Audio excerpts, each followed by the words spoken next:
Synchronicity. Holy gay. Yeah, holy gajoli is what I meant to say. I'm in fucking Turkey, guys. In the middle of a fucking pandemic. I don't know if you saw, I posted it on Instagram. There are 4 countries that Americans are allowed to travel to: Tanzania, Mexico, some other place in Europe I don't remember, or like out in Eastern Europe, and Turkey. And luckily, the love of my life is from Turkey. So we flew there on July 17th. No problems, no big deal, super easy, had a great time. And here I am. It's the most magical place I've ever been. I've never really traveled across the Atlantic. And when I say never really, I mean I haven't. I never did it. So it's fucking great. Further proof that imagination creates reality. I got a fun little story about how some of this shit works. So about 3 months ago, how you doing, by the way? How are you? How's everything going? How's the ascension process? How's the world's merging going for you? How is the esoteric, ethereal, heaven-like, celestial realm slamming into this Earth 3D realm going for you? Because that's what's happening. Have you guys figured it out yet? We're merging worlds. I'm not even sure that we physically die anymore. I mean, I know we're going to physically die at some point in this realm, but I don't even know it's what we think it is. But anyway, shit's going great. But here's the story. So 3 months ago, I was in bed with Denise, and I was like, I'm hearing this sound of like lapping water. It's like a very it's against like a shore, but it was like a very distinct. I mean, I heard it. It was in bed. There was no water around. I'm like, what the fuck is this?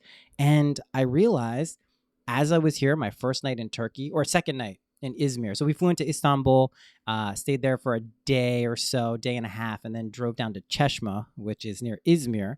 And we're at this beautiful like seaside. It's just so fucking amazing. I don't even know how to describe it. And I hear the sound. I'm like, holy shit, that's the exact fucking sound I had heard 3 months ago. And here I am. So this is another kind of piece of evidence that we have senses and perceptions that don't necessarily make sense to us as we're experiencing them. You know, hearing the sound of water when there's no water around you could maybe freak you out. But if you understand that time is an illusion, space is an illusion, and we're literally constructing this reality out of our imaginations, out of our consciousness, then it makes perfect sense that we would hear, see, feel, experience things before we're actually in the place where it's happening. So, you know, give it a shot.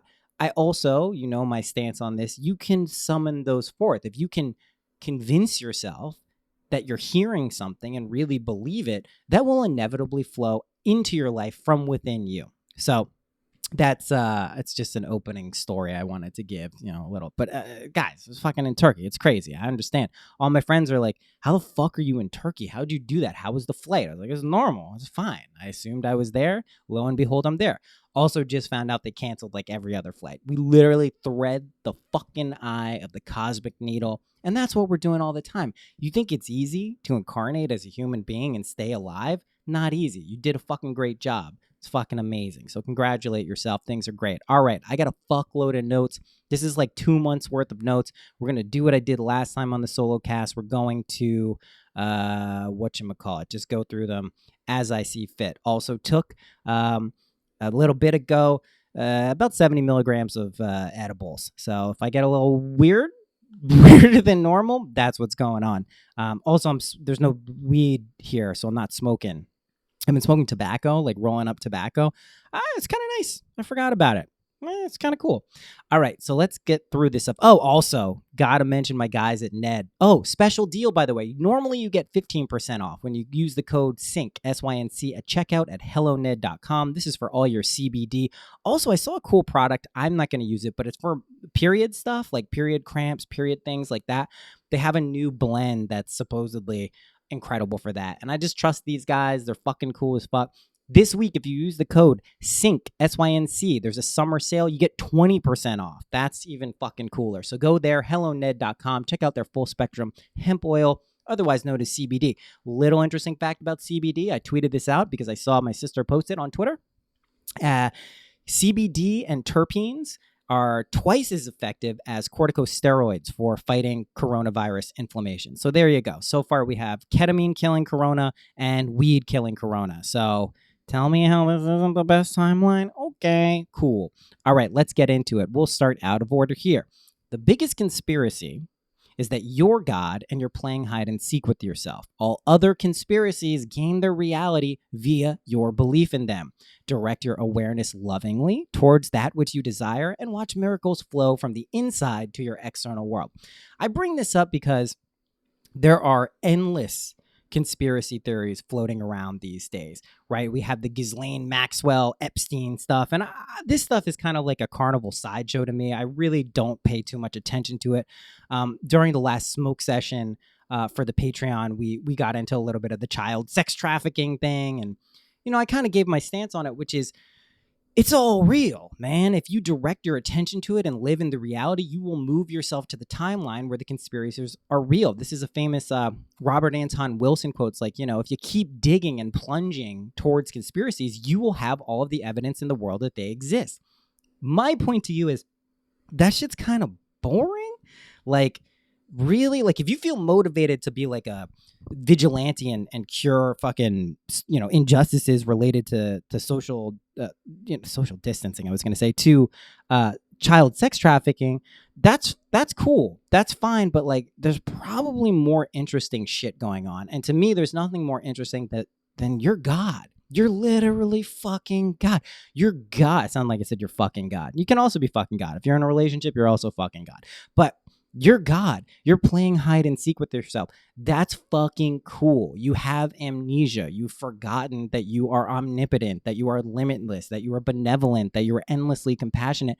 That's cool. What a fun game. What if you were omnipotent, which you are? Wouldn't you do that? Otherwise, it'd be boring. It'd be static. So that's the biggest conspiracy. You're God. You're playing hide and seek with yourself. Focus on that one. If you want to focus on the other shit, it's entertaining. It's engaging. You can summon up these strong emotions about how wrong things are and how bad things are. But the tendency to flip from that awareness and discernment that something is maybe ethically a little shaky into like righteous or even non-righteous anger and rage, it's too much. Just like, do you really want to be focusing on that? So, don't, I guess, is the thing. Sorry, let's go. I'm scrolling up. Yes. Listen to more Marvin Gaye, that's for sure. Okay. I think we spoke about that one. I'm just gonna ramble until I find the one I want. Right, we spoke about weed last time. I am equals the door. Let's talk about this one. So this sense of I am, what is that? It's when you reflect inwardly on yourself. The one thing you can be certain of is you are. I am. You exist. That's also the gateway and the door to literally every state of consciousness you can experience. If you say, I am happy, I am fulfilled, I am good, I am love, you will literally begin to embody those states of consciousness. It is 100% up to you to believe that and feel it. Sometimes people think it's lying to yourself, right? You say, okay, well, I'm not really happy. I don't feel good. That's fine. You at least have the awareness that you're not in the state that you desire to be in. If you persistently assume that you are, you eventually just trick yourself. That's how you get put in states by yourself, other people, subjective opinions. You internalize it. But if we don't catch the mechanism that is doing the thing that makes us feel a certain way, we're kind of like ceding all of our power to external reality. And that's just truthfully not something we want to do, because external reality is always the effect. I got in a long debate yesterday morning with Denise about, she's kind of like here to balance me out with like the feminine and like, the practical physical reality, and I launch up into space, and there's a balance there. There's this balance going on between the divine feminine and the divine masculine, of just like trying to find this harmonious spot for not just manifestation but existing, right? Harmony. How do we allow the world, this perfect balanced world, how do we get that to come here? How do we experience that? How do we see that around us? So most people think, oh, well, we need to cater and manicure reality, right? If I see a bed that's messy, I need to go physically make that better. And I'm not saying you don't do that sometimes, but the truth is you do it internally first. If you do it internally, it will inevitably summon out into your world. And so if you're saying, hey, I'm looking around and I don't really like my reality, I'm not really where I want to be, Just acknowledge that. You discern that, but don't get caught in it. If you get caught in it, also there's an air conditioner going behind me. I'll probably like be able to edit it out, but it's going to drive me nuts. So if I keep mentioning it, oh well.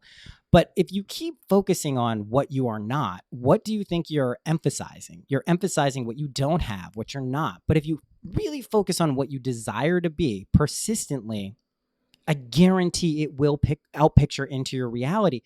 This is a tough concept for our logical, analytical minds to process because it seems incorrect. It seems wrong. It seems like this is wishful thinking. It's delusional. It's not right. The only thing I can say to that for people who are skeptical of this in any way, shape, or form is try it, test it, use any of the techniques that I've given in previous episodes, starting with Imaginal Techniques #1 from last July. Just fucking try it. Don't think I have a vested interest in being right about this. It doesn't matter to me whether you think I'm right. It doesn't matter whether you think I'm wrong. It's just try it and then draw your own conclusions. A very important thing for everyone to realize is you are in control of your life. No one else has power over you. No one can free you but yourself, right? That is quite literally it, right? Your sense of being, also known as your consciousness of being, the felt sense of I am, is the God spoken about in every religion, philosophy, contemplative science, and any other attempt to define the undefinable. So that sense of I am, that's your power. That's your real power. That is literally the gateway that allows you to transcend into any state of consciousness. You want to be a mystical, holy being and reside and dwell in that state? Summon it forward. Feel what it would feel like. Only for a fraction of a second at first is what you need. If you accept it, it takes no time. So that's important. Also, don't ever be afraid to go back to basics, right? If you find yourself getting overly complex, and I mean, there's a lot of cool spiritual stuff out there, but if you need a very grand, elaborate narrative to maintain a high state of being, don't be afraid to go back to basics. Just remember, I am God. I am love. I am an limitless being of infinite compassion. Just go right back there, live in that state, and you're totally fucking cool.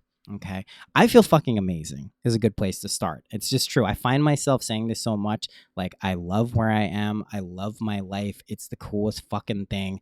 Let's go to this other thing. We'll go to the more recent stuff. All right. Also, can we talk about Kanye for a second? Kanye is running for president. He had a little bit of a, I don't want to say meltdown at his rally in South Carolina, but he was crying about abortion and Kim. And the only reason I'm bringing it up, hey, Kanye's a fucking genius and I love him. And he's like an innocent, pure being. Even if you think he has an ego, which he does, who gives a shit? He's fucking awesome. So let's say that. I loved his line where he says, Kim and Chris, come get me. I'm at the ranch. Come and get me. That's just, I'm going to use that phrase from now on. It's just great. I'm at the ranch. Come and get me. It's a meme. It's great. I don't know about you, but all my friends are succeeding and it fucking rules. Literally, like, I look out on social media when I speak to my friends, when I see my friends, and they're just fucking killing it. You might as well know that's true for you too. When your friends succeed, you succeed. This goes to this very powerful concept in Buddhism known as mudita. I think it's a Vedic thing, but I know it's from Buddhism.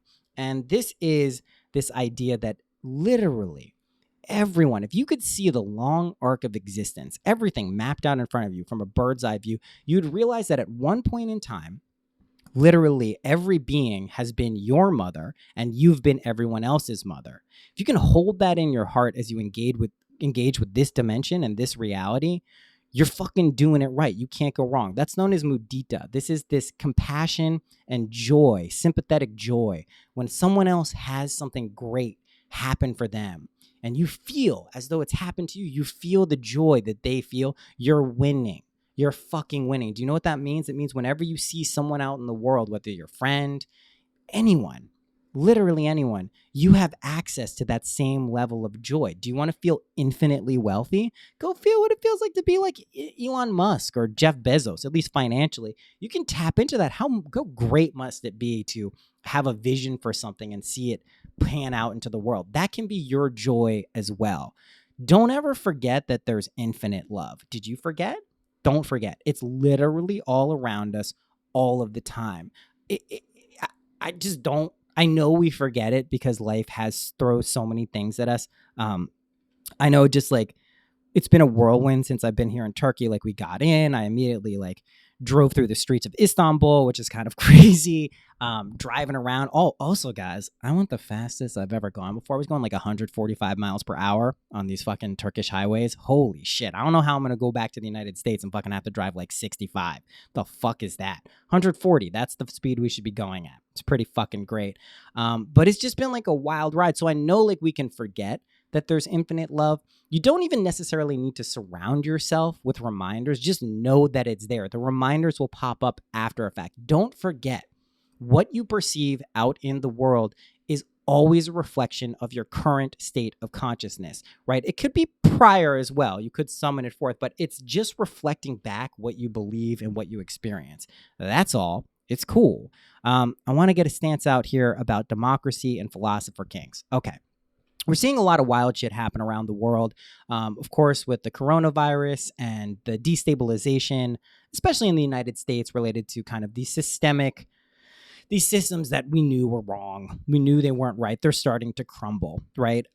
I am going to make a stance here. I'm kind of aligned with Plato and Socrates in terms of I don't believe in democracy.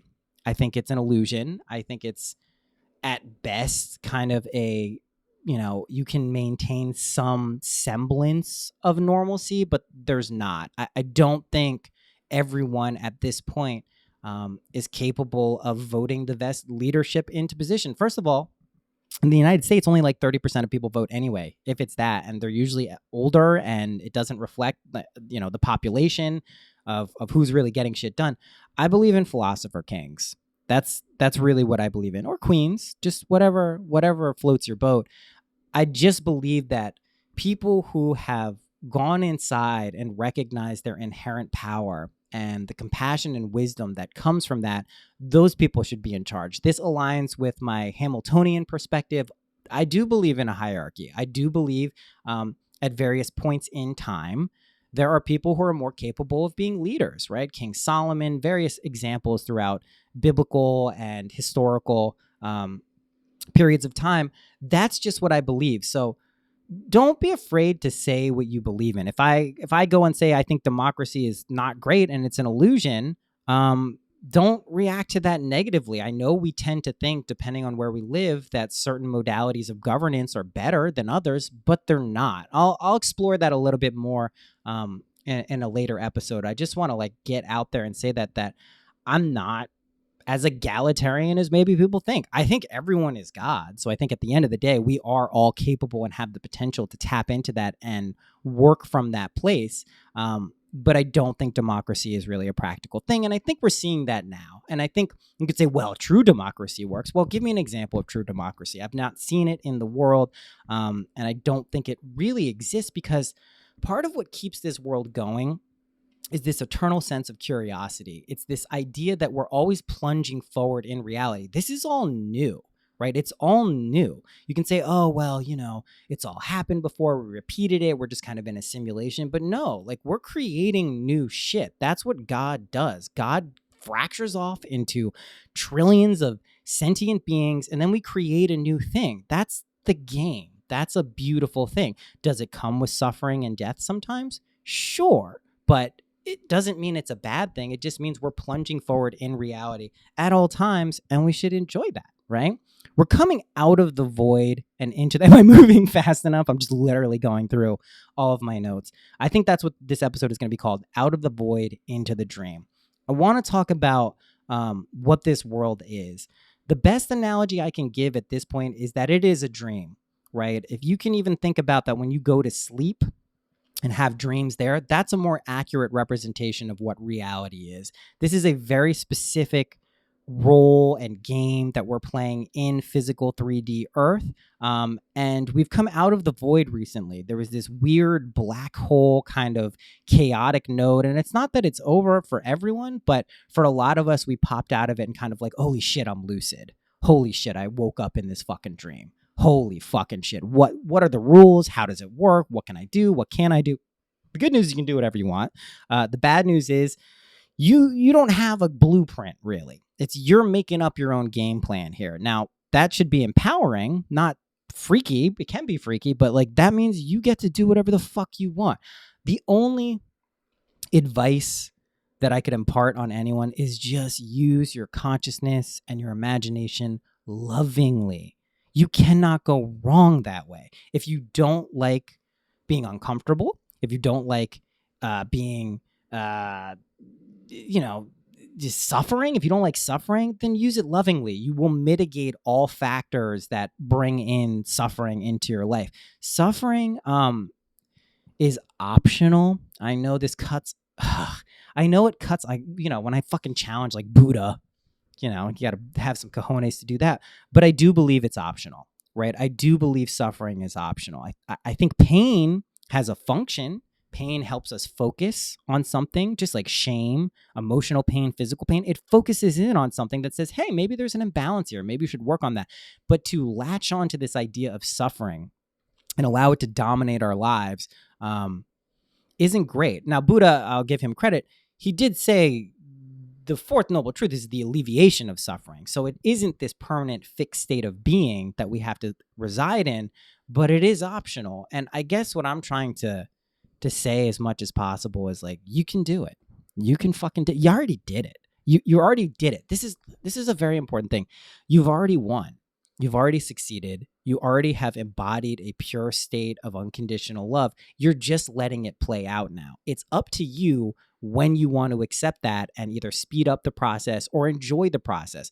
If you go kicking and screaming, it's still going to happen. And you'll still realize the same things. You can clearly know this is true whenever you've gone through a difficult or challenging time. You may be going through one right now. When you pop out of it, you go, oh shit. I'm glad I went through that. It fucking taught me a lot about myself. It wasn't comfortable. I didn't love it. Didn't feel great, but I really learned a lot. That's incredibly powerful. That also lines up with what I've been saying about challenges and challenging experiences. These are things in our lives that at the time may feel very difficult, very hard, very bad even. But this is what we throw at ourselves when we're really ready to transcend an energy. When you're ready to transcend something, like let's just say like bad relationships or money issues or just not feeling fulfilled or you're in the right place, you are going to throw those states at yourself super fucking hard. Think of it kind of like, what are those? Like those, they put the footballs, American football, they put them in the things that throw the balls, the machines. They flick them at people really quick. Just imagine those footballs being challenges and they're getting fucking rapid fired right at you, or like a tennis ball machine that you have to hit with a racket. If you're not well versed in those challenges, at first they're just going to fucking slam into you. You're going to miss, you're going to do all these things. But after a while, you will start batting those balls back if it's tennis or catching the balls if it's football. Here's my sports analogies, right? That's exactly what's going on. Or if it's a baseball, batting cage stuff, you hit the ball, home run. You're going to keep throwing this shit at yourself until you transcend it. There's no other way to transcend anything. How would you do it? It just wouldn't happen. Yeah, right. You just don't want any challenges to ever happen in your life. That's called being dead, friends. That's called not living in this realm. I'm sure there's a realm where everything is smooth all the time and there's no problems. We're not there. We chose to come here to experience various things. And one of them is the transcendence of challenges. And a lot of them have to do with emotions and psychological states and mystical states and spiritual states. And those are some big ones, man. Those are some big ones. Are you depressed? Are you sad? Are you unhappy? Are you heartbroken? Fucking A, man. That's great. That means you actually have an incredible opportunity to transcend that energy now, in a day, in 2 days. It's a valuable thing. And when you make this flip in your mind, when you truly understand bad things, quote unquote, challenges are incredibly powerful opportunities, oh shit, your whole world flips. Also, not just from an individual perspective, but from a macro perspective, wars, pandemics, systems falling apart. These are incredible opportunities. Think of it like a brief moment in time where you have this incredible opportunity to just do whatever you want. We're in that. We're literally in the thick of it. It's all working out. By the time 2030 rolls around, we're just going to be good. A lot of people have been emailing me recently and saying, I listened to your first episode you did with Ramin back last year in 2019, and everything you said about 2020 is coming true. I don't remember what the fuck I said. So I'm glad that it's coming true. It probably had a lot to do with destabilization and systems falling apart. It's been pretty obvious to people who have just kind of tuned into the ether that this has been coming. It's something that is necessary. The way I would describe it, I think I got this from Daniel Pinchback. He wrote a book called 2012. It was great before he got outed as kind of like a fucking sexual fuckhead dumbass. What are you doing? Also, for anyone, let me just get this out of the way so we can deal with like sexual harassment and all this shit that everyone has to deal with, men and women, but particularly women. If you use psychedelics or mind-altering substances or spiritual axioms to get pussy or to get dick, you're a loser. Like, I'm sorry, that's fucking lame. What you should do is take a bunch of fucking drugs and realize you're God and summon in the most perfect, loving relationship. Don't manipulate people. The amount of suffering that creates in your life, I'm not saying this to anyone who's listening, but, just it's fucking lame. Just don't do that shit. I've seen it go on for too long. It's leveraging a type of spiritual power that is just, it's a very unsatisfying game to play. Anyone I've ever seen who play it always has to deal with ramifications, and to pull yourself out of that is probably not something you want to do. So going back to what I said here, cherish things, don't judge them, right? Cherish the messages and experiences you get, even if they're difficult, even if they're challenging. Don't judge them. The minute you slip into judgment, in the sense of like judging something pejoratively or negatively, you're fucking up. You're fucking up so bad, even if it looks so incredibly bad. Child sex trafficking, for instance. You'd say, well, how could you not judge that? That's a bad thing. You can discern that it's bad. If you start judging with it, you're engaging with it, you're creating tethers to it. It is now running your shit. You are not in control anymore. Okay. So just be careful about judgment. I'll probably talk about that to the day I die. This world is a dream. You're now lucid. If you're listening to this, there's a good amount of people listening to this podcast, but not an incredible amount. I'm no Joe Rogan. But who knows? But you're lucid now. Welcome. Learn the rules of this realm so you can break them. Direct your consciousness towards your desires and watch them flow outwardly from within. As above, so below, right? So this is a really important thing. This is a dream. Welcome. You're here. This is all of our dream. We're having a great time. We're creating a cool place. It's super fun. It's super awesome. Lots of stuff. It's great. Just learn the rules. The rules is that your imagination creates reality. I'm going to have Denise on next week, and she'll probably debate me on this pretty hard. I don't want to negate the realness of physical reality and its fundamental reflection of states of consciousness. I take the stance, I'm not sure that it's correct, but I feel that it is. Denise might argue, I'm sure she does, that imagination precedes materiality. Our consciousness precedes. She has the opinion, I don't want to put words in her mouth, but she has the opinion that they are inexorably linked. Therefore, one does not precede the other. It's kind of a chicken and egg thing. I don't know. All I know is in my life, every time I've summoned for a state of consciousness by feeling the realness of it and accepting it, it is inevitably outpictured in physical reality. That leads me to believe that imagination, consciousness is the cause, and this world is the effect. I don't like to look at effects and make judgments. It's a very non-elegant way of kind of figuring out what reality is. You're constantly playing catch up and you'll never catch up. The analogy I would give is like if you are 10 feet away from a wall and you always move half distance to the wall, you'll never hit the wall. You'll infinitely be closer and closer and closer, but you'll never hit it. To me, that's what it's like looking at an effect. If you look at this reality as influencing your decisions, as the end all and be all, I think you'll discover that it's a pretty unsatisfying game to play. Let's talk about no justice, no peace. I saw a sign in Brooklyn the other day that said no justice, no peace, KNOW. not no justice, no peace. Justice is a very nebulous term. It's subjective. It means a lot of things to a lot of different people. It's time dependent. Things that can look egregiously wrong at one moment can look egregiously right. Egregiously right, is that a thing? I don't know. Is that a thing? Can look overwhelmingly correct. I like this idea of knowing and discovering what justice is, because then you will know and understand what peace is. If you go out into the streets and you go out on social media and you flame people and you shit on people and you hate people and you say, you're not giving justice, you're a bad person, this is not good, you're going to do bad, you're not going to understand what real justice is. Also, please try to understand this.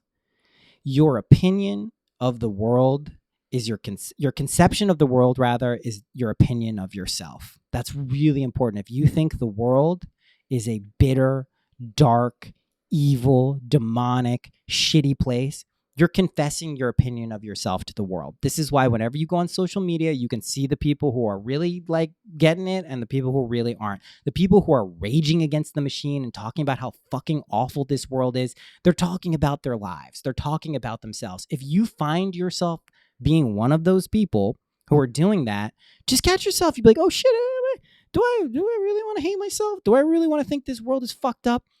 No, probably not. You want to feel it's great.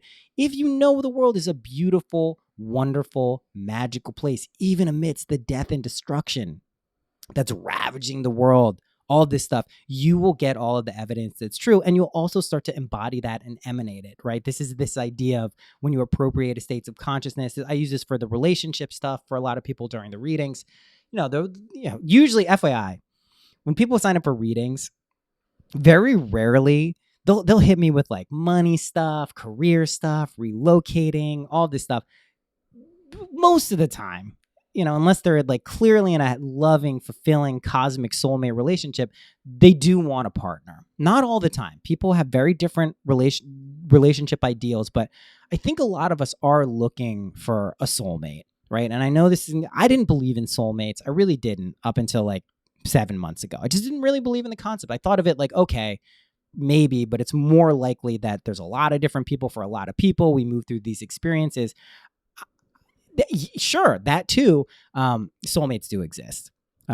It's insane. I had no fucking idea. I like to consider myself a logical, level-headed person. I mean, do I? I don't know. But I'm skeptical of things like soulmate because it sounds wrong. I have experienced it. I am in it. It's fucking amazing. It's okay to want that. Don't feel like it's a position of weakness. It's actually the strongest position. Let me explain something to you guys. The level of vulnerability it requires to be in an actual soulmate relationship is astounding. It's insane. Your heart is on the line every fucking second of every fucking day. You are literally saying, here is my soul, do with it what you will. The level of trust that's involved is astounding. What this will deliver to you, though, is a confidence and conviction in that you're creating this realm, you're creating your experiences, because there's no little extra thing that you're manicuring. You're not playing little game to make sure something happens or a person reacts a certain way. So the way we do this, because it sounds daunting to kind of like find a soulmate, to find someone who's really just going to like be your other half, right? The way we do this is that mirror technique. This is my favorite technique that I found related to relationships. If you're really looking for a partner, even if you were just looking for like a fuck buddy, this would probably work. You go inside your imagination, you picture yourself in front of a mirror from within your own perspective, not like you're watching a movie of yourself, but from within your own eyes. You're seeing your reflection in a mirror in front of you, and you begin to embody and give yourself the qualities that you would want from another. You say, okay, first let me identify. This is pretty easy. What do I want from another person? I want someone who's loving, who's attractive, who's funny, who's cool, who's kind, who's compassionate, all the things. Add them all in. Add them all fucking in. The truth is, it's always going to be better than you think. But what you do is you give it to yourself in the mirror. And this can get a little tricky for people. What do I mean by give it to yourself in the mirror? Look at your face. What do you look like when you're fulfilled? What do you look like when you're sexy? What do you look like when you're hilarious? just flash those images in front of your face as you're doing this. Here's what happens. Anyone who's gotten a reading about the soulmate stuff with me knows this. You begin to embody those qualities. You literally begin to tune yourself up to a certain frequency, to a certain pitch, to a certain vibration, and you emanate this frequency. That's kind of like a lure on a fishing rod. There are going to be people who are also resonating at that frequency, and you will summon them into your reality. They come from the strangest places. I could never have imagined Denise. I couldn't have imagined her. I literally could not have imagined this person, and yet she exists. And by all evidence, she existed before I met her, as best as I can tell. It's astounding that this works. I was in a position, just so people can understand where I'm coming from with this, I was getting separated. I had just left my house with 2 small children and a wife who had just given birth. This is an insane thing to do, especially for someone who really, I consider myself a kind and compassionate person. The amount of conviction and faith I had to have that this was the right move was not small. It took me years to truthfully be able to understand that this was the correct move. And I used this mirror technique, and I'll tell you something else about it. I used it on a specific person who's not Denise, either someone else. And I was like, you know what? I think I'd like a relationship with this person. But I used the technique I just mentioned. I gave myself the qualities I wanted from another.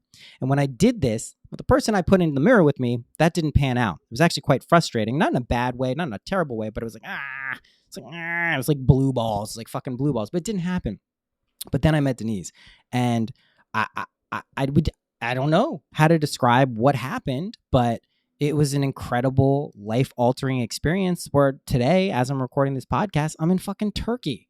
What the fuck? What the fuck? And to accept this into our lives, both of us, it's a conscious decision that we maintain every fucking day. It's a real organic relationship. And let me tell you something else about soulmates. You're gonna fight, and it's fucking beautiful. You'll understand the difference between a savage fight that ends up in misery and resentment. That's not good. That's twin flame stuff. I mean, it has its function. You'll learn things from that too, but you'll fight with your soulmate, and you'll fight and you'll get better from it. You'll grow from it. You'll realize each other's perspective. So don't think that when I say soulmate, or even when I talk about like a utopian society, like a Shambhala-like society, that there's no friction, right? It exists for a reason. It's a beautiful thing. We like friction. Have you had sex before? That's friction. It's great. I mean, hopefully not too much, you know what I mean? But it's a beautiful thing. So don't think that you eliminate all friction from your life, but it serves a function. It actually begins to help you rather than hinder you. Okay. Well, let me tell you, when you click into your best life, you'll 100% know it. You won't be like, oh, I think this is, what is this? Is this it? I don't know. Could this be it? I'm not sure. You'll fucking know. You'll be like, holy shit. What the fuck? Now, the trick is, don't freak out. Don't freak out when that happens. Just don't freak out. It's totally fine. You're allowed to feel this good. You're allowed to feel amazing. Even if everything around you is going to shit, you're totally allowed to feel amazing, because that will allow you to maintain and sustain it, right? Here's another thing. Are you ready for the responsibility that comes with accepting you're the creator, sustainer, and destroyer of your reality? I've mentioned this before. I've said you're the creator, sustainer, and destroyer. The responsibility that comes with that, we may not immediately catch on consciously. Do you know what that means? That means every fucking thing that you experience, you are responsible for. What? Not in a weird way, not in a micromanagement way, but it means you no longer can write off situations to other people being shitty, to governments being terrible, for money being evil, for child sex rings, for all these things. You can't do. You're doing it. If you really fucking get this, if you accept you are the creator, sustainer, and destroyer of your reality, you got all the responsibility. That can be overwhelming. I've seen that crush people. It crushed me 20 years ago. When I tapped into this, lived in that state for 3 months, it crushed me. It totally fucking crushed me, because I started to interpret it as like an egoic thing. Oh, I'm in charge. I'm in charge. I'm in charge. I got... That's wrong. That's wrong. That's not right. It is a very gentle of holding of the reins. Think Chariot in the tarot, a very gentle, light touch that allows you to guide this reality. But it is true, you're responsible for everything. That shouldn't scare you. If it does, then scale up to where it doesn't. But it is ultimately all of the responsibility. Like, this is what I think when people hear me say, like, you're God, that sounds great. It's like, oh shit, I got all these powers, I can do whatever I want, it's so cool. But like, you understand, like, you're responsible for everything too. So that means even the things that like ethically and morally are corrupt in this world, you're responsible for that too. So how do you deal with that? You just emanate a state of unconditional love. You accept that that's who you are. You accept that regardless of what external reality is reflecting back to you, you know what your baseline is. You know where you're coming from. You know why you're coming from there, because this is just who you are. This is the point of it, right? To recognize and realize that. Do you know how much fun it is when you recognize like you're God and you're still alive here? It's the coolest. And to be able to accept that and not distance yourself from the rest of humanity or the world, I think that's kind of the emerging game. The reason I think that's the emerging game is that's what we all collectively have to do to make this place the place we want it to be. What place do we want it to be? I believe most of us want it to be a place of harmony, of love, of gratitude, of fulfillment. Let's talk about appreciation and gratitude for a second. It's not written down, but it's super important. I have come to realize the reason I get so many magical, incredible experiences is I fucking love it. I appreciate it so much. There may be someone who's in the exact same spot as me, looking out at the water, looking out these cliffs, who's just immune to it. They've either been here too long or they just don't get it or they're caught up in their own head. I fucking love it. This is why I get the relationship I get. This is why I get the career I get. This is why I get the music I get. It's because I love it so much. I appreciate it so fucking much. Your ability to appreciate and be grateful for things consistently allows grander and grander things to funnel into your reality. You will get to a point where this happens where, like, do you know how many times I have to not tweet this out because it's like, it seems weird that I say I love my life so much, that I love where I am so much. And I'm not just saying it because like I want to feel like it's insane. I love my life so much. It's fucking incredible. When you get to that point, you're just riding the crest of this wave. And again, if challenging energy comes in, it's okay. It doesn't matter. You're totally fine. You're good. Like you can be grateful for even the difficult aspects of your life. But you also, here's the trick, you don't even have to experience those if you don't want to. We'll get more into that. I want people to kind of catch up and just feel good like 95% of the time. But until then, let's not get too much in like completely averting suffering and difficulty, because I think there's a value to pain, even suffering at times, although I don't know how much. But there's a value to this stuff. There's a value to challenges. So I don't want to negate them for people immediately, but I don't know. I don't deal with them too much anymore. Have you realized you brought yourself a higher love yet? You understand that? You brought it to you. You're up there somewhere. You're extra dimensionally summoning in a higher love. What do I mean by higher love? It is a palpable, visceral feeling of being one with everything and having infinite love for all. If you can think in your imagination and go through your head and summon forth everyone who's in your life or just people you're aware of, and just feel this immense love, I mean, that's higher love. That comes from above. And you bring it to yourself. It's not like some angel, special someone. Even like when Jessa talks about aliens, that's her. She knows that's her. She knows that's an aspect of her. They may feel like extremely separate, distinct entities, but it's you. It's fucking you. It's always you. Again, don't allow that to get into like your ego and make you think that you're fucking like consciously running this stuff, but it is you, because you are God. That is true. It really is. What do we got here? Imagine using all of your magic. You have infinite magic to do whatever you want. Anything you think is impossible most certainly is not. Imagine using it all. What would it feel like if you used all your magic? If you not used it up, but like we're tapping into your full potential. What would that feel like? Can you imagine that feeling? What would it feel like really, though? What qualities would be involved with it? What would you look like? What would you sound like? How would people react to you? That's using all your magic. If you can imagine a magic, that's cool. If you can imagine that, if you can just hang on to that feeling for a second, plant the seed, let it go, carry on with your day, you will see the most wild shit you have ever seen in your life. Okay. Fall in love with the version of yourself that you desire to be. This is the secret. Falling in love is the secret. It's the secret of everything. It's the easiest way to manifest. You can say hate. Hate's also okay too, but it's, usually not getting us the results we want. But falling in love is the secret. When you fall in love with the version of you, the best version of you, when you just fall in love with it. Do you know what falling in love feels like? It literally feels like falling. It feels like going into a K-hole. It feels like going to a K-hole of love. Fall into that love vortex. It feels like tripping down, falling, cascading into yourself when you're with another person and they just keep blowing your mind about how incredibly perfect they are. You're falling deeper and deeper in love. Fall in love with yourself. Do you realize you're that incredible? When you can actually hear people in your imagination saying how amazing you are, not in an egotistical way, please, how many times do I have to say that? I think when I say how many times do I have to say that, I like hear people in the future when this comes out, like, and I react to that. I'm realizing that as like an energy reader that sometimes I do that.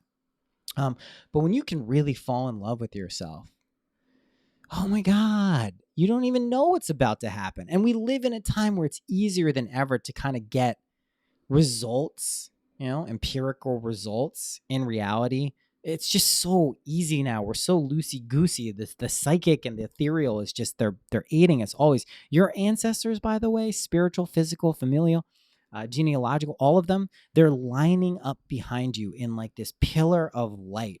Can you imagine this? Can you imagine? I know when I get like a little emotional, like that it's a real message. They're lining up behind you in like a pillar of light, and they're literally flowing into you, being like, please, you're carrying the torch now.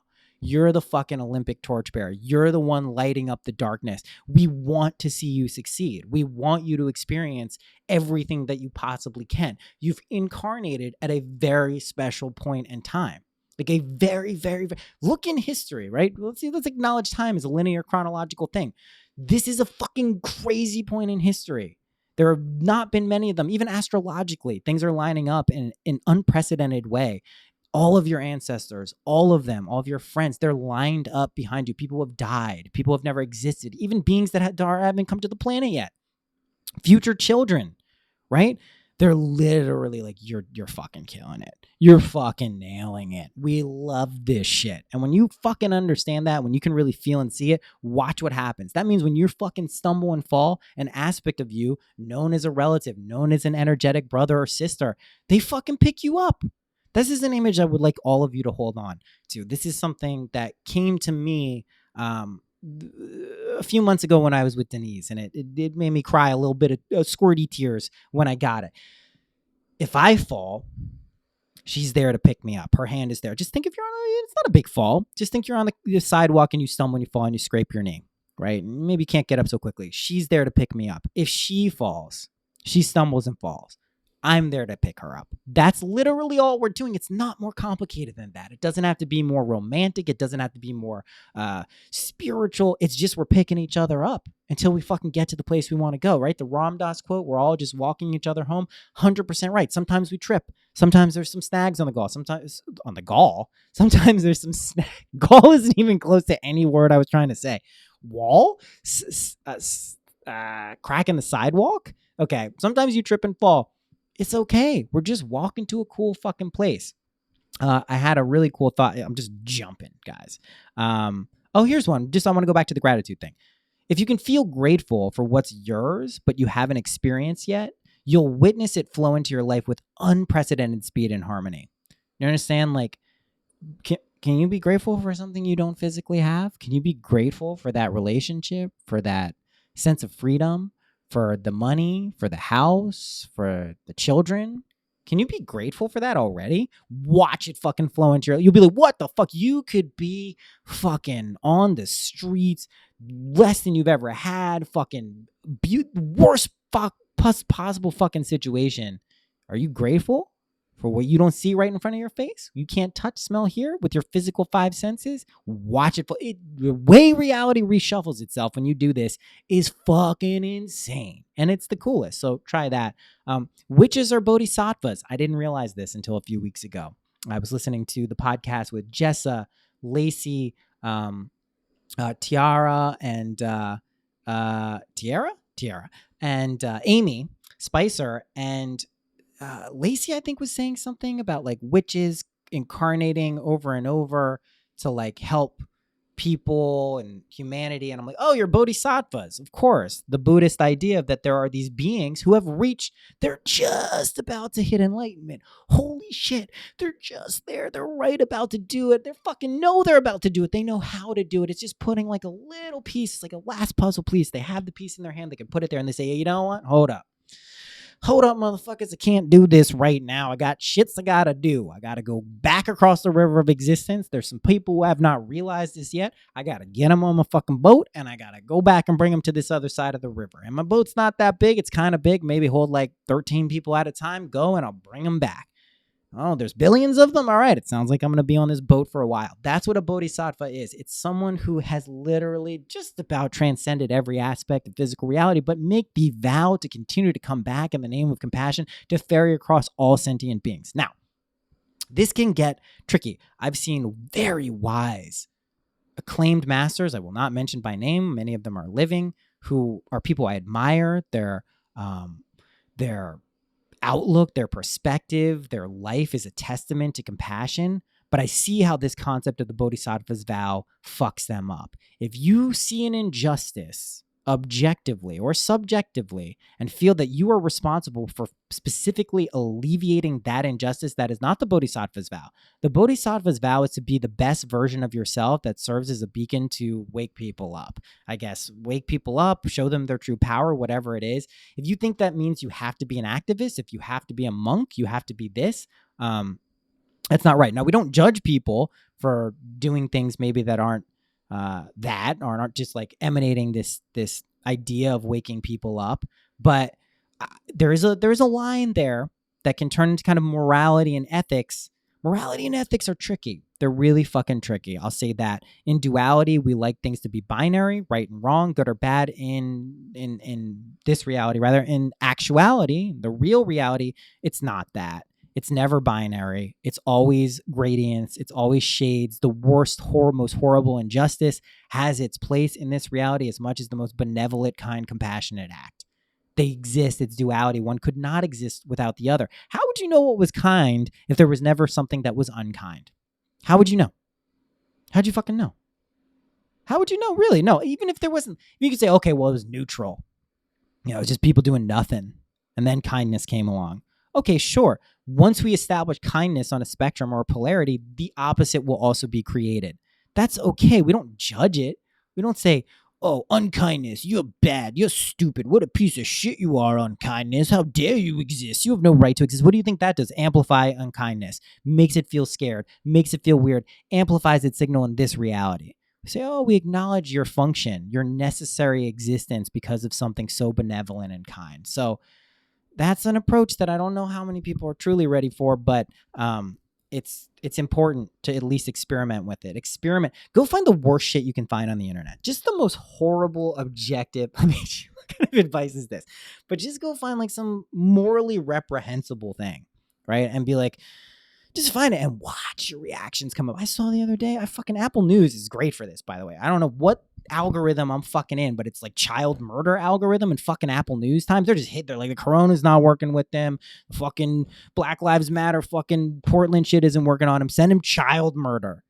You got me, Apple News. Nice job, media. I was reading this thing, this fucking 10-year-old kid, parents are divorced. He's going to spend a weekend with his father. He tells his mom, I'm not going to make it. He's going to kill me. You know, a 10-year-old says this, you okay, honey, sure. You send him.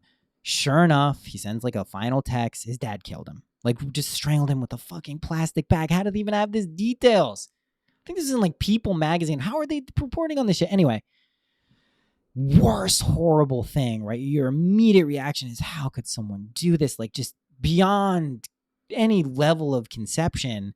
And then I get a little bit further and it's very clear that this guy is schizophrenic. He was hearing voices. This is not just someone who was trying to like retaliate. There was something going on there and this kid knew it and he couldn't avert the situation. He didn't have the legal power or, you know, whatever to get it. And he died. And like, if you can look at a story like that and not judge the father for killing, not judge, not be like, that's good. Don't go too hard the other way. but understand the perspective. I think this is another thing that Kanye is really helping people understand with mental illness. Like, you want to make fun of Kanye when he's having a breakdown? All right. What does that say about you? You're making fun of someone you think is having, like, is emotionally vulnerable. What does that say about you? You want to say how crazy it is and how fucked up it is? Or you want to say how sad it is? Really? You want to say that's sad? This motherfucker is like an innocent puppy who's talented and living his fucking incredible version of his life. Does he have shit he needs to figure out? Has he fully recognized that his consciousness creates reality? He probably gets glimpses of it all the time. Can you imagine being a celebrity and going through an awakening? Jesus crusting Fike? What? Jesus crusting Fike. Okay. Well, I think Jesus crusting Fike. Has anyone ever said that? I'm going to say that. Jesus crusting Fike. Can you imagine being a celebrity and going through like an ascension process? Waking up to the truth. We're watching Britney Spears on TikTok go through it, talking about the third eye and all this crazy stuff now and making these weird videos. It's a real pickle you put yourself in, and it's a lot of power and it's a lot of awareness. And, you know, God bless them all for doing that. I know we like to judge and shit on celebrities and people because they can be doofuses sometimes and, you know, people can be jealous.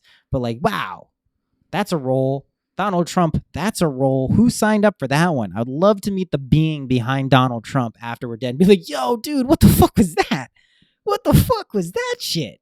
What is that? Who does that, man? That's fucking crazy.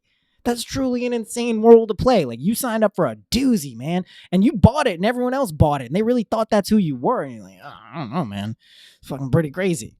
Anyway, I got a little off track. McDonald's should serve lunch all day. Can I get that out there? This is just, they should. There was the other day, stayed up all night and I wanted I get what's called a 1-2 combo. That's a number 1, which I know they changed the numbers in a lot of places. I found out a number 9. Used to be a number 2 was 2 cheeseburgers. Makes sense to me. There's 2 of them. That's how it was in Maryland. Got up to New York. A number 9 is 2 cheeseburgers. What the fuck is that? Number 1 is Big Mac, I think, everywhere. So I get the 1-2 combo because it used to be the 2, which is you get a Big Mac meal. Gotta go Coke. Come on. Coca-Cola. No brainer. And then you get 2 cheeseburgers on top. That's a 1-2 combo. Boom, boom, boom, boom. It's good. Boom, boom, boom, boom. That's 4. But boom, boom, boom. 1-2 combo. So they should serve lunch all day because McDonald's breakfast. I remember when everyone got excited about McDonald's breakfast. McDonald's breakfast sucks. It's not that good. The hash browns also taste weird. At least when I was a kid, I think they didn't taste that weird. What's that weird chemical taste after that? Anyway, fucking breakfast. Make lunch all day. Then I'm interested. Reality. Yeah, this is still accurate because we're in dream world. Neptune's in retrograde. Yep. Reality has a very 3 minutes and 33 seconds into Ween's The Argus feel to it right now. Go find that song. You don't even need to like Ween. You can be like, I don't know what Ween is. Go find the song. It's on Spotify. It's on Apple Music. It's on YouTube. It's called The Argus. Argus. All right, listen to the beginning. You'll be like, I'm not really, it's fine, it's whatever. It's not really that bad. 3 minutes and 33 seconds into it, that's what reality is right now. You're floating, baby. You are floating in dreamland. It's the fucking coolest. We're Alice in Wonderland. I love it. Boldly claim yourself to be that which you desire to be, right? That's it. Just claim it. It's yours. You're infinitely abundant. You're fucking superstar. You're the best. You're the coolest. Claim it. That's it. Just boldly do it. No one is going to be like, you now have permission to be the best version of yourself. We're going to allow you decide it. That's it. No one is ever going to come tell you, oh, yeah, I'm good. You want to hear from me? You have my permission. You have my permission. You're allowed to now be the best version of yourself. But really, it's just going to be you accepting it and you claiming it. The other day, I stomped my magic staff on the ground.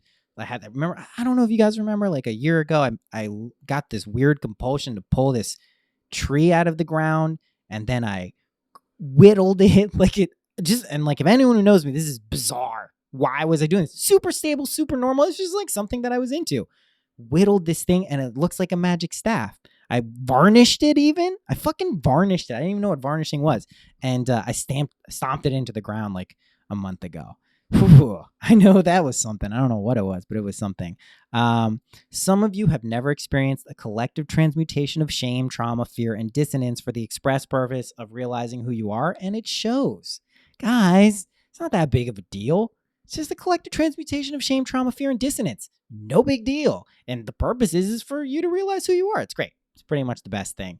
The magic is funneling in. It's inevitable. It's happening. You can fight it. You can try to not fight it. It's good. It's just the best. Just do it. Claim what is rightfully yours. Spoke about that. You're a limitless being with infinite potential, power, and grace. I like how I'm just like reading these off as like boring notes. Boring. You're just a limitless being with infinite potential, power, and grace. Snooze fest. It's true though. You are a limitless being with infinite potential, power, and grace. That's fact. Realize it and let's start having some fun. We remember that fun is like a crucial component of what we're doing. Unless you don't like fun, if you're listening to this podcast and you don't like fun, I'm sorry. You've really found the wrong podcast. This is probably torture. I assume, I guess at one point there will be someone who just like hate listens to this, and I guess you don't like fun. But if you do like fun, good, because that's a point of what we're doing. Have you realized you're swimming in an endless river of grace yet? Cool. I already spoke about soulmates. They're literally the best. I highly recommend them. Yeah, this whole dream is you. So that's fun. That's more fun than that. This is your dream. This is great. You know, when you go to sleep at night and you're like, I'm dreaming. I just had a dream. This is a dream. This is a dream. You're like, how do I become lucid? I used to sometimes get upset because all these people are so good at lucid dreaming, so good at lucid dreaming. They can lucid dream. Oh, look at all these things they're doing. Why can't I lucid dream so much? I did it sometimes. I did it all right. But whenever I practiced, I couldn't do it. And then I was like, oh, shit.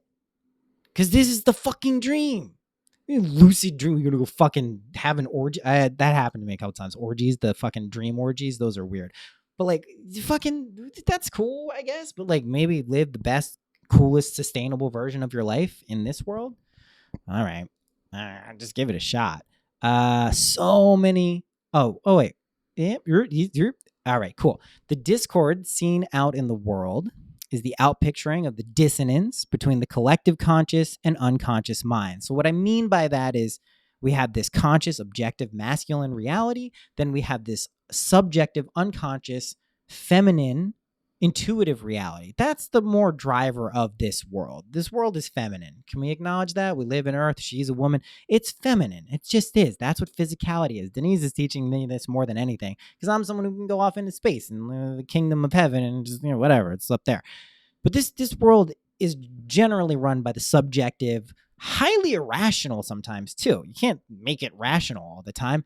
Unconscious mind. So there's a dissonance there. There's a dissonance because we haven't recognized this as the operative mechanism of what's like going on. So there's a dissonance. It's just like, it's like, ugh, that sounds weird. What feels like destabilization right now is actually calibration. Try to remember that. What feels like shit is going like, oh man, what the fuck is going on? I think it's going to blow up. It's actually just calibrating. We're like, all right, that was too far that way. That was too far this way. Bloop. I think Ramin just like, I wrote this a couple months ago, but I think I just saw he did something about like for every correction, there's an overcorrection or reaction. So right. Ramin's the coolest, by the way. And he's doing my art for 2 songs coming out in the next month, pretty sure. Songs are done. Waiting for the art. Ramin, get that art done. Yeah, there's so many opportunities though to level up right now. They're being presented to everyone like, oh my God, so many. Just thinking like thrown at you. Like what's I guess I don't want to say the balls thing with the footballs. The balls thing. I like that there are various points of any podcast that I do where if you just cut it out of context, shit is sounding weird. I feel fucking amazing. That's a good thing to say to yourself. Have you realized you're a fractal and the shape you make is determined by your feelings yet? Oh, that's smart. I like when I find the things that I write to myself. Yeah. Have you realized you're a fractal and the shape you make is determined by your feelings yet? You're a fractal. You know what a fractal is? A fractal is this infinitely repeating shape that just goes on forever. It gets bigger and bigger, depending on your perspective, but it fractals out. The shape you make, they're coming there's the Mandelbrot fractals, all these different ones. You can make any fractal shape you want. You're not bound by any linear constraints. We got curves. We can do whatever we want. What shapes you is your feelings, right? That's what's so fucking cool. You determine your shape by your feelings, then you fractal out. That's pretty fucking cool. This power is what creates, sustains, and destroys the world. Yeah, that fractal thing. This power is also who you really are. I'm just like reading this shit like I don't know. Test it and experience it. That's true. You're super powerful. Yeah. I think we're good. Establishing the new. Let's talk about this dream stuff because that's the name of the episode. Out of the void into the dream. We're coming out of Plato's cave. We didn't know we were in a cave. Some of us had a feeling we were in a cave, but we're really now seeing the world outside. Plato's a fucking genius, by the way. Also, like, we understand that Plato often was writing about Socrates, like Phaedo. Go read Phaedo. People are like, Socrates is pretty fucking smart. I think he was a little dismissive of the body and physical reality. That's why am I saying that? That's what Denise says to me. But I do think he was, so I could probably learn something from that. But like, man, he was so fucking, according to Plato, so smart. But Socrates never wrote anything down. Anyone who quotes Socrates, I mean, you don't have to be a stickler about it. My dad drilled this into me, but he didn't write it. Plato wrote it about him. But Socrates in Plato's Phaedo basically gives really ample evidence for the infinite aspect, the endless nature of the soul and reincarnation and infinite innate wisdom. Like, cool shit. So let's talk about this dream, though. We're out of the void, out of Plato's cave, into this dream world where we are now. And it can be disorienting. It can be overwhelming. It can be blinding. It can be frightening. But if we calibrate, kind of get the right sunglasses on. Yeah, we had sunglasses in the cave. I don't know why. Someone was like, maybe there'll be a thing called a sun one day and we'll need them. And you put them on and you go and you're going to want them. And be like, you're crazy, man. What are you talking about? And then you go out in the world and the people with the sunglasses are feeling pretty good. So you go out and then you can basically, it's the new world. What does that mean? Does it mean it's necessarily a place of abundance, grace, harmony? No, it doesn't. It means it's what you fucking make it. And it means it's up to us to individually tune ourselves, recognize this as a dream, recognize the rules of the dream, feelings, beliefs, feelings, inexorably linked, right? Those things are what summon forth our reality. So this is where we really take hold of the dream. We become lucid completely, and take some accountability for our lives. And if you have shadow, let's talk about shadow material. If you have shadow material come up, great. What an opportunity for you to transcend something. What an opportunity. Amazing. It's coming to your awareness. Are you sometimes a shitty person? Do you give yourself a hard time because you think you're a shitty person? Listen, you're allowed to make a mistake. You're allowed to do something, you're allowed to even have a pattern of mistakes. But as soon as you become aware of it and you recognize it's a mistake, the responsibility lies with you to kind of deal with it. If you push it away, you can just watch what happens. It doesn't work. Now, here's a real trick, and this is maybe an uncomfortable truth for some people. Bad, quote unquote, unethical, quote unquote, immoral, quote unquote, acts are also allowed. This is what frustrates so many people about Donald Trump and authoritarian leaders, and just you're allowed to do that. Will there be some consequences energetically? If you believe there will be.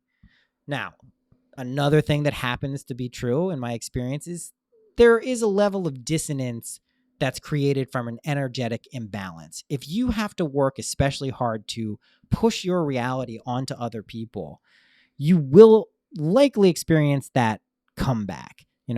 Someone like Donald Trump is either an incredible yogi, maybe on one level, etherically, or someone who is really good at a certain strategy that works for this world, but might be unaware of some of the energetic consequences. I don't know the answer to that. I really don't. Don't know the man, don't know how it works. I find him entertaining. I assume someone who's entertaining can't be 100% awful. Who knows? Who the fuck knows? But I also just don't believe in the concept of 100% awful.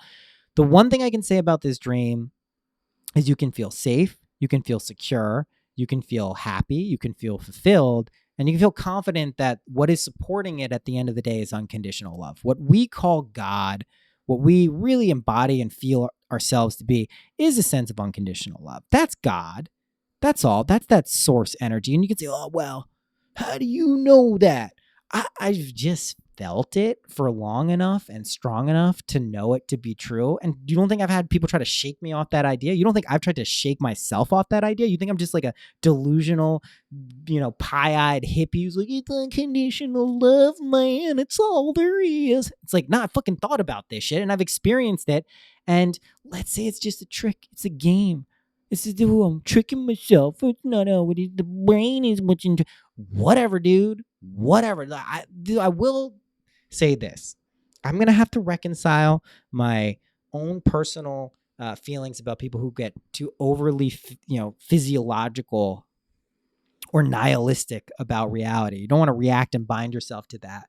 But I do find it to be such a limiting belief, I guess. I mean, I guess believing what I believe is also limiting, right? I can't imagine, but I can. That's the difference, I guess.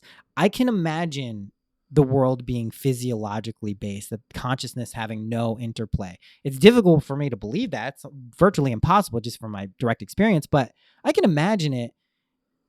But why would I choose to believe that's so fucking lame? Oh my God, how boring and bleak and existentially meaningless is that? Really? That's a vibe. Cool. I'm not into that. I'm not trying not to judge it too hard, but like, I'll pass. Not something I'm into. Okay. All right. I think we're going to clip it here. I got way more shit to say, but I think we did a good job. Turkey, the food. Holy shit. It's amazing. Everything is amazing here. It's just, I don't even know what to say anymore, guys. Just like, it works. Try this shit out. If you don't know what I'm talking about, go to the earlier episode. I should probably season these things like Jessa does. Like, man, and if people are listening and they're like, why do you keep mentioning Jessa? Jessa Reed, her podcast Soberish, she's the best comedian podcaster. I met her through our mutual friend Ramin Nazer. What, like a year and a half ago? Not even, like a year ago. And just, she's cool. We really get along. She's just fucking doing the Lord's work. I'm sure she thinks of it like that too. Doing the Lord's work. So go check her out. Mind Pod Network. I haven't mentioned it in forever, but I think we'll be doing some more like YouTube stuff. Sean and Cass had this really cool idea to basically have programming. Like Monday would be their show, Tuesday would be my show, Thursday would be like court, like just line it up. So I'm going to see who's down to do that. Because I think that would be cool if we did some like nonstop programming or close to like daily programming there. I think people would enjoy that. So that, stay tuned for something like that when I get there. Also, who knows when I'm getting back to the United States? They're canceling flights left and right. You think this shit is like light? Go look at the map of where Americans can travel to. America, just so we're clear, United States, not doing so great with the corona. And people want to get all political about it. Hell no. You tell me a country that was founded by like radical fucking conquerors who thought they could literally do whatever they want, that energy is just going to allow fucking people to do like wear masks and get this shit under control. New Yorkers, sure, great. You know, there's an energy. They held it down for a little bit, but the rest of the country, also think of all like the Native American energy. Do you remember all the viruses that wiped out all the fucking Native Americans? Ooh, I wonder what's going on now. It's like, it's all good. It's not even like punishment. It's just an energy. It's fine. The people who are dying from it, even if it's gruesome, even if it's terrible, my stance that I'm not diminishing anyone's suffering or experience of suffering. They jumped off the fucking ride. They don't want to be on this shit anymore. It's okay. They jumped off this spaceship. They're like, nah, I'm good on this reality. I don't want this. I think I will die now. Okay, it's okay. It's okay. It's all right. Okay. So that's going on. Readings for July are open. syncpodcast.com/readings. There's links. I'll probably throw a link on the this episode. They're open for Leo season. So this will be through August while I'm in Turkey. My time zone is different. I'm 7 hours ahead of Eastern time, 10 hours ahead of Pacific time. So the times may be weird for you, whatever. You want to do a weird late night one, your time, it's kind of fun for you. It's great for me because it's normal time over here. They're fun. Tarot, astrology, energy. You get it. Is that it? Oh, man. This is a long one. I got a lot of shit to say. Got a lot of energy. It's so beautiful here, guys. Oh, my God. When they open up everything again, people around to move around, come to Turkey. I love it. Something also be said for Erdogan. Really, like, the infrastructure here is incredible. Are we sure? Yeah, all right. I don't know. We'll get into that another time. Let's not get into the authoritarian regime debate versus democracy on this. All right, guys. I love you. Until next week, happy imagining. Oh, wait. Patreon. Still going on, guys. That's the best place. We'll do a live chat this week. We do the smoke sessions. You get access to the Discord. Let's talk about this just for a second. Bitcoin people, a lot of people hit me up. They want the crypto episode. Come to the Discord.